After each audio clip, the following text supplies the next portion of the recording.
Hello everyone, मैं आपका रंजीत कुशवाहा स्वागत करता हूं द रॉयल फिजिक्स के इस सेशन में, इस क्लास में।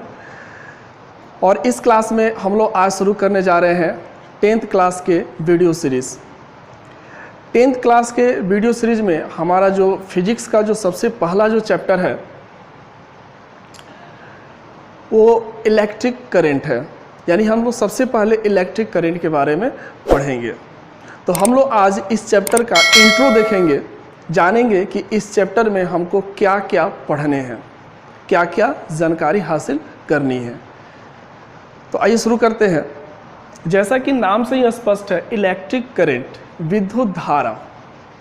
तो इलेक्ट्रिक करंट कहने का तात्पर्य है कि किसी भी कंडक्टिंग वायर से चार्ज का कंटिन्यूअस फ्लो, यानी किसी भी चालक तार से आवेश का अगर सतत प्रवाह होता है तो उसे हम लोग विद्युत धारा कहते हैं।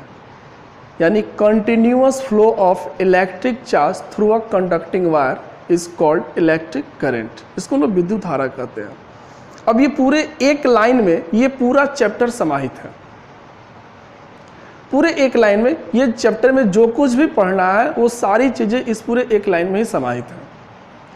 जैसे इस चैप्टर की शुरुआत होती है इलेक्ट्रिक चार्ज से, क्योंकि चार्ज के ही फ्लो से करंट का निर्माण होता है। तो निश्चित रूप से चार्ज के बारे में जानना सबसे ज़्यादा आवश्यक है कि चार्ज क्या होता है। तो हम लोग इस चैप्टर में जानेंगे कि चार्ज किसे कहते हैं, कितने तरह के होते हैं, चार्ज को कैसे मेजर करेंगे, चार्ज के कुछ प्रॉपर्टीज़ क्या क्या है, दो चार्जेज के बीच कुछ बल भी लगता है। जैसे आप लोग पिछले क्लास में 9th क्लास में ग्रेविटेशन के बारे में पढ़े होंगे, गुरुत्वाकर्षण के बारे में पढ़े होंगे कि दो बॉडीज़ के बीच गुरुत्वाकर्षण का बल लगता है जो कि आकर्षण बल होता है। उसी प्रकार से दो चार्ज्ड बॉडी के बीच भी आकर्षण एवं प्रतिकर्षण के बल लगते हैं, जिसको हम लोग इलेक्ट्रोस्टैटिक फोर्स यानी स्थिर वैद्युत बल के नाम से हम लोग जानते हैं। तो हम लोग यहाँ इस चैप्टर में ये भी देखेंगे कि स्थिर वैद्युत बल किसे कहते हैं, दो आवेशों के बीच बल को हम लोग कैसे ज्ञात कर सकते हैं, इसको भी हम लोग जानेंगे। फिर हम लोग ये जानेंगे कि जब ये चार्ज, हम लोग चार्ज के बारे में जब जानकारी प्राप्त कर लेंगे तो चार्ज को फ्लो कराना है किससे, कंडक्टिंग वायर से, यानी चालक तार से, सुचालक से। तो अब यहाँ पर जितने भी प्रकृति में पदार्थ हैं उन सारे प्रकृति के पदार्थों को वस्तु की चालकता के आधार पर हम लोग 3 वर्गों में बांटते हैं। एक को हम लोग कहते हैं कंडक्टर्स, दूसरे को कहते हैं इंसुलेटर्स और तीसरे को हम लोग कहते हैं सेमीकंडक्टर्स, यानी चालक पदार्थ, फिर उसके बाद से कुचालक पदार्थ और फिर अर्धचालक पदार्थ। तो हम लोग सबसे पहले इसके प्रॉपर्टीज़ को जानेंगे कि इसमें चालक की क्या प्रॉपर्टीज़ है, चालक कुचालक से और अर्धचालक से कैसे भिन्न है। क्योंकि जब भी हम लोग धारा के प्रवाह की बात करते हैं तो सिर्फ हम लोग चालक तार की बात करते हैं, कुचालक की बात नहीं करते। अर्धचालक की बात भी होती है लेकिन बहुत ज़्यादा नहीं होती है, चालक की बात सबसे ज़्यादा होती है। तो आखिर कारण क्या है, चालक के बारे में हम लोग जानेंगे, उसकी बेसिक प्रॉपर्टीज़, इंसुलेटर, सेमीकंडक्टर्स के बारे में भी हम लोग जानेंगे। फिर जब ये चालक तार के बारे में जब हम लोग जान लेंगे तो चालक तार से विद्युत आवेश के प्रवाह को लोग विद्युत धारा कहते हैं। तो हम लोग विद्युत धारा को डिफाइन करेंगे। विद्युत धारा 2 तरह की होती है, एक अल्टरनेटिंग करंट और एक डीसी यानी डायरेक्ट करंट। जो एक बैटरी से धारा ली जाती है उसको हम लोग कहते हैं डीसी करंट, और जो धारा जो है हमारे घरों में पोल से होकर के आती है, बिजली के पोल से होकर के आती है, वो एसी है, अल्टरनेटिंग करंट है। तो इस सब धाराओं के बारे में हम लोग जानेंगे। धारा को कैसे मापते हैं, उसको मापने के लिए कौन से यंत्र का उपयोग करते हैं। जैसे आप लोगों ने आमीटर का नाम सुना होगा, आमीटर के द्वारा हम लोग धारा को मापते हैं। तो आमीटर यंत्र के बारे में भी हम लोग जानेंगे, धारा की दिशा को समझेंगे, धारा के यूनिट को जानेंगे।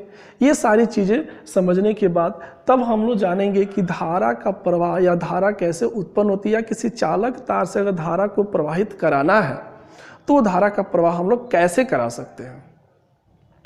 इसलिए इसको जानना जरूरी है, क्योंकि देखिए आवेश जो है वो इलेक्ट्रॉन द्वारा कैरी किया जाता है। इलेक्ट्रॉन जो होता है वो एक निगेटिव चार्ज्ड पार्टिकल है, यानी ऋणात्मक आवेशित कण है, ऋण आवेशित कण है। और ऋण आवेशित कण यानी इलेक्ट्रॉन के जो प्रवाह की जो दिशा है वो हम लोग ऐसे कहें कि वो लो से हाई की तरफ होती है, या ऋण ध्रुव से धन ध्रुव की तरफ होती है। और ऋण ध्रुव को हम लोग अगर निम्न आवेश वाला क्षेत्र माने तो धन ध्रुव को हम लोग बहुल आवेशीय क्षेत्र कहेंगे। तो इलेक्ट्रॉन का प्रवाह निम्न से उच्च की तरफ होता है, जो कि प्रकृति के नियम के बिल्कुल अपोजिट है, क्योंकि कोई भी चीज़ ज़्यादा वाले से कम वाले की तरफ फ्लो होती है, हाई से लो में आती है, कोई चीज़ लो से हाई में नहीं जा सकती है। तो इलेक्ट्रॉन के प्रवाह से हमारा विद्युत धारा का निर्माण होता है, और इलेक्ट्रॉन जो है वो लो से हाई की तरफ जाता है। तो लो से हाई की तरफ कोई चीज़ अपने से नहीं जा सकती है, ये भी एक फैक्ट है। तो इसको प्रवाहित कराने के लिए, इलेक्ट्रॉन को लो से हाई की ओर प्रवाहित कराने के लिए हमको एक पंपिंग सिस्टम की ज़रूरत होती है।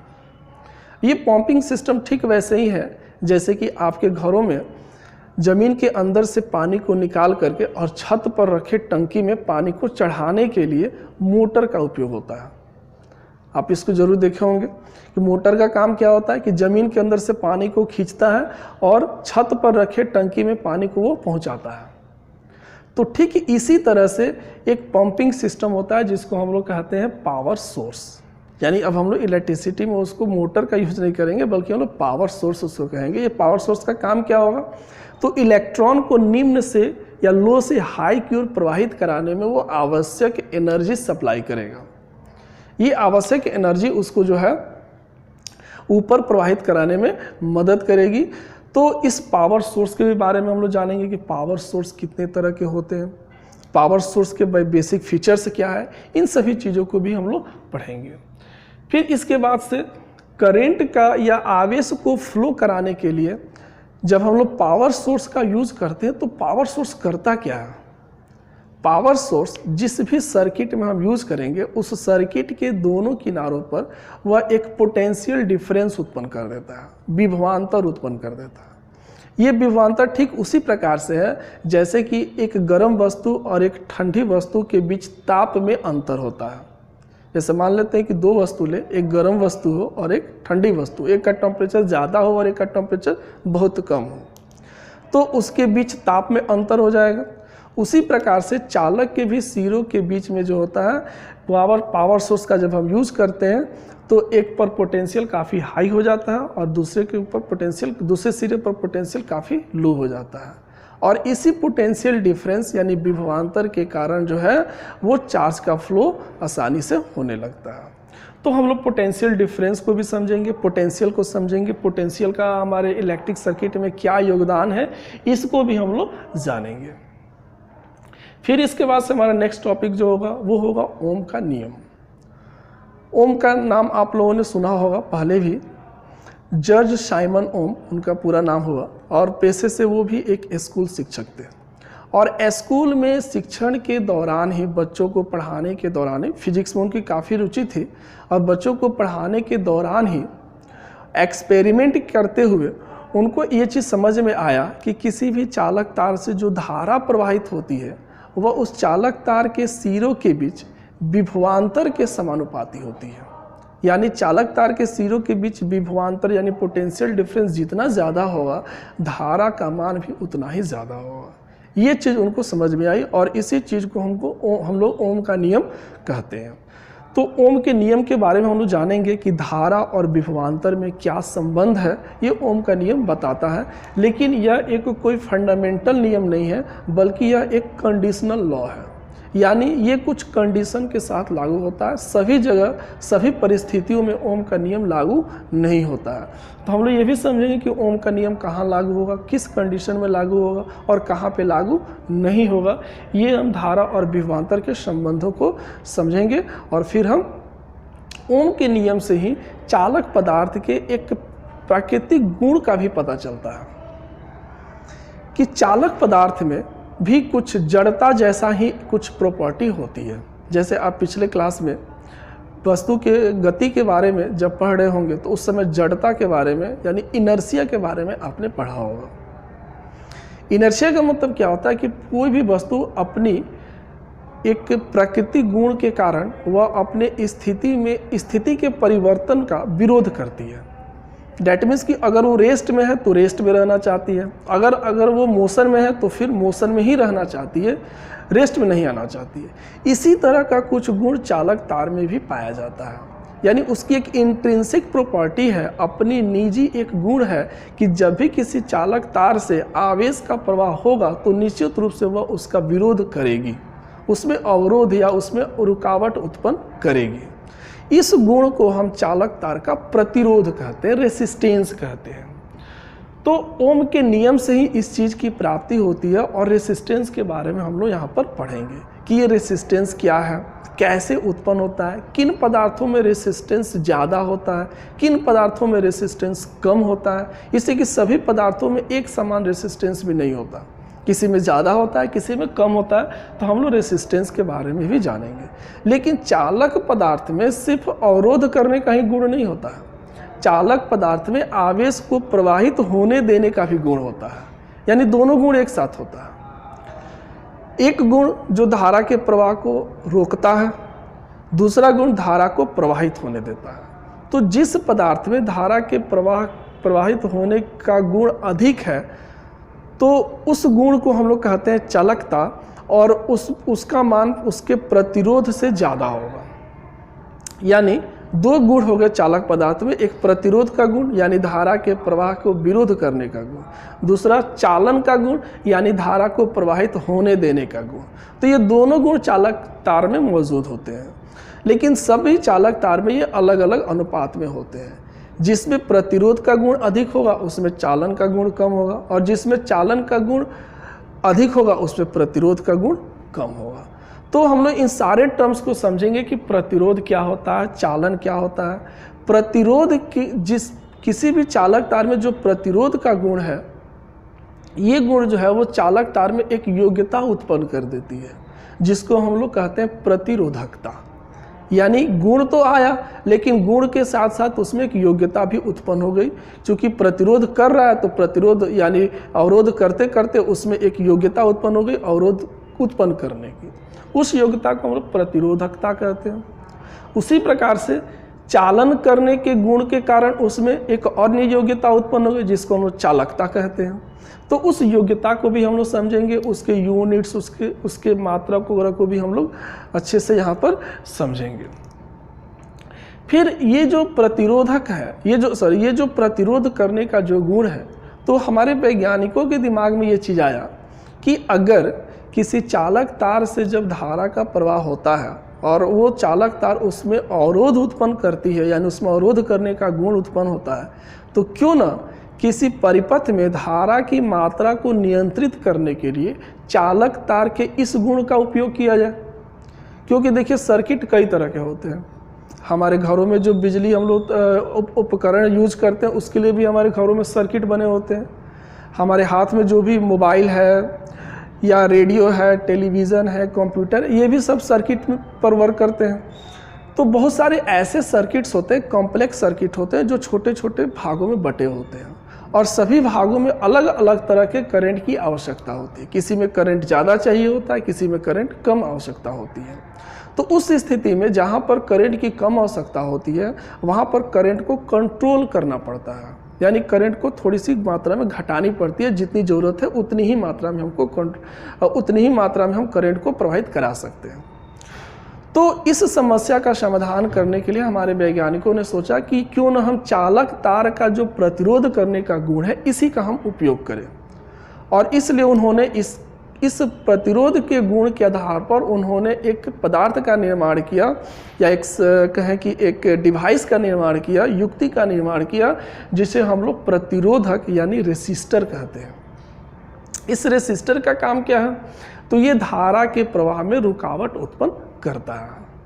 तो हम लोग ये भी जानेंगे प्रतिरोधक क्या है, प्रतिरोधक कितने तरह के होते हैं, प्रतिरोधक कैसे धारा को कंट्रोल करता है, इन सब चीज़ों को भी हम लोग सीखेंगे। फिर इस प्रतिरोधक द्वारा धारा को नियंत्रित करने के लिए हम लोग बहुत सारे प्रतिरोधकों को आपस में जोड़ भी सकते हैं। जैसे मान लेते हैं कि कहीं पर हमको सर्किट में धारा को नियंत्रित करनी है, हमने एक प्रतिरोधक लगाया, लेकिन वो प्रतिरोधक उतना पर्याप्त नहीं है जितना कि हमको आवश्यक है। यानी उस सर्किट में जितना करंट कंट्रोल करना है उतना करंट वो अकेला प्रतिरोध नहीं कर पा रहा है। तो हम क्या करते हैं कि वहाँ पर कुछ और प्रतिरोधक लगा देते हैं। तो और प्रतिरोधक, पहले जो प्रतिरोधक लगा हुआ है उसके साथ अन्य प्रतिरोधक को हम कैसे जोड़ेंगे कि धारा को वो और ज़्यादा कंट्रोल कर ले, या अगर धारा को और ज़्यादा रिलीज कराना है तो कैसे जोड़ेंगे। तो हम लोग उसको भी सीखेंगे कि प्रतिरोधकों को हम कैसे जोड़ सकते हैं और जोड़ करके धारा को नियंत्रित करने में हम सहायता कर सकते हैं। तो दो तरह के कॉम्बिनेशन को हम लोग पढ़ेंगे यहाँ पर। प्रतिरोधकों को हम लोग श्रेणी क्रम में जोड़ते हैं, समानांतर क्रम में जोड़ते हैं, तो उसको भी हम लोग देखेंगे। और ये भी जानेंगे कि श्रेणी क्रम और समानांतर क्रम में जब हम प्रतिरोधकों को जोड़ेंगे तो फिर उस सर्किट के उस भाग में धारा का मान कितना जाएगा, किस प्रतिरोधक में कितनी धारा प्रवाहित होगी, किस परिपथ के लिए विभवांतर कितना होगा, इन सब चीज़ों को भी हम लोग जानेंगे। ये सिर्फ प्रतिरोधक के लिए नहीं है, ये हम लोग घरेलू जो उपकरण यूज करते हैं उसके लिए भी है, क्योंकि घरेलू उपकरण भी कहीं ना कहीं वो भी एक प्रतिरोधक की तरह व्यवहार करते हैं। तो अगर किसी सर्किट में बहुत सारे डिवाइसेज लगे हैं तो इस जो हम लोग फॉर्मूला इसमें डिराइव करेंगे, उस फॉर्मूला की सहायता से हम लोग ये भी ज्ञात करना सीखेंगे कि हमारे घर के जो सर्किट्स है उसमें किस डिवाइस में कितना पोटेंशियल डिफरेंस उसको मिल रहा है, उसमें कितनी धारा प्रवाहित हो रही है, वहाँ पर कितना पावर कंज्यूम हो रहा है, इन सब चीज़ों को भी हम लोग जानेंगे इस चैप्टर में। साथ ही हम लोग ये भी जानेंगे कि जब किसी चालक तार से धारा का प्रवाह होता है तो प्रवाहित धारा जो है वो चालक तार में कुछ प्रभाव भी उत्पन्न करती है। सिर्फ वो प्रवाहित नहीं होती बल्कि कुछ प्रभाव भी उत्पन्न करती है। इन्हीं प्रभाव में जैसे कई प्रभाव उत्पन्न करती है, जिसमें हम लोग को यहाँ पर दो तरह के प्रभाव को पढ़ना है। एक हीटिंग इफेक्ट ऑफ करंट, यानी चालक तार से जब विद्युत धारा प्रवाहित होती है तो चालक तार गर्म हो जाता है, तो इस प्रभाव को कहते हैं हीटिंग इफेक्ट ऑफ करंट, यानी धारा का तापीय प्रभाव या उष्मीय प्रभाव। यानी जब किसी चालक तार से धारा प्रवाहित होती है तो चालक तार गर्म हो जाता है। और इसके बहुत सारे एप्लीकेशंस भी हैं।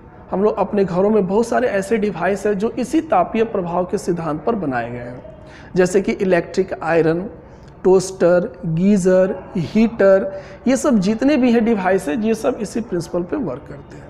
यहाँ तक कि हम लोग अभी आज के डेट में एलईडी बल्ब का उपयोग करते हैं कमरे में रोशनी करने के लिए, जबकि इसके पहले हम लोग एक बल्ब यूज़ करते थे जो टंगस्टन बल्ब कहा जाता था या टंगस्टन लैंप कहा जाता था, जो कि पीले रोशनी के साथ लगभग जलता था।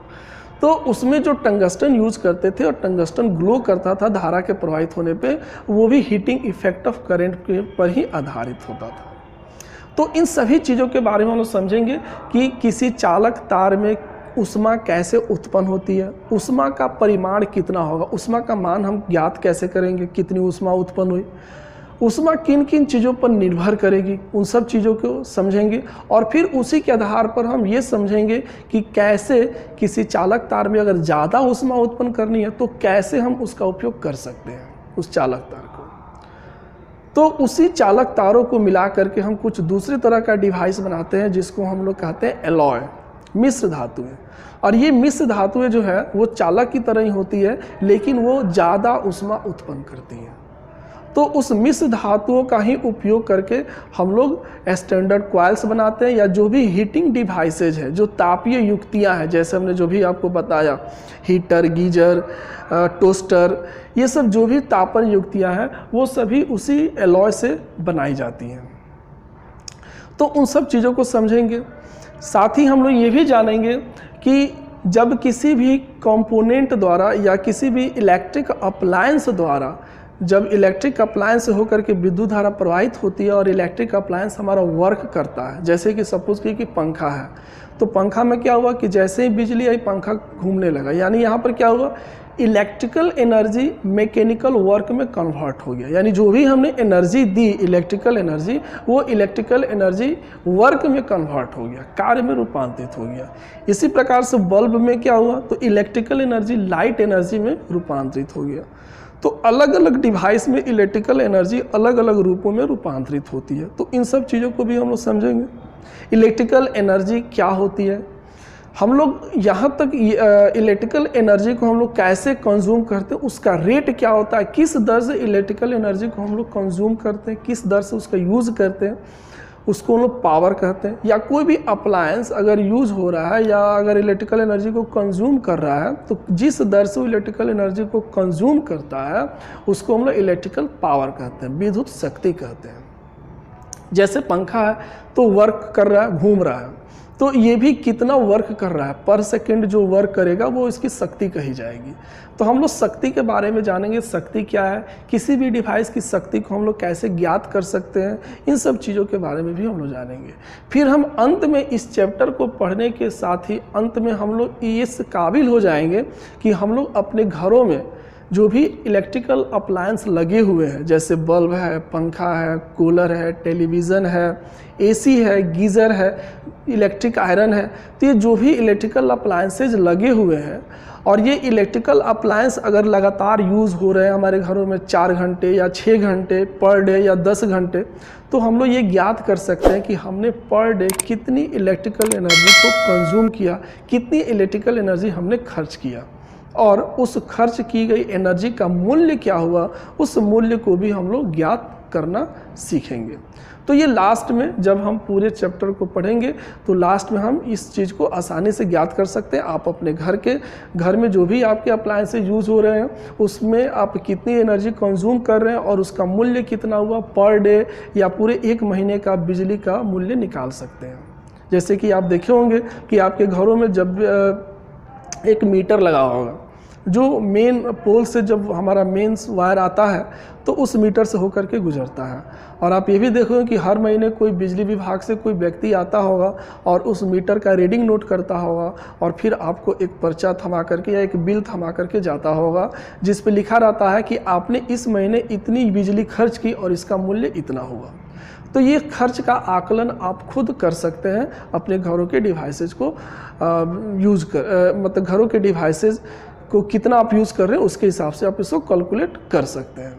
तो कुल मिलाकर के बहुत ही इंटरेस्टिंग है ये चैप्टर, बहुत ही उत्सुकता उत्पन्न करता है इन सब चीज़ों को जानने के लिए कि हमारे घरों में कितने बिजली कंज्यूम हो रही है, प्रतिरोधक क्या होता है, इलेक्ट्रिक करंट क्या है, पावर सोर्स क्या है, बहुत सारे चीज़ है जो हम डेली यूज़ कर रहे हैं अपने लाइफ में, लेकिन उसके बारे में जानकारी हमको नहीं है। वो सारी जानकारियाँ हमको यहाँ पर इस चैप्टर में मिलने वाली है।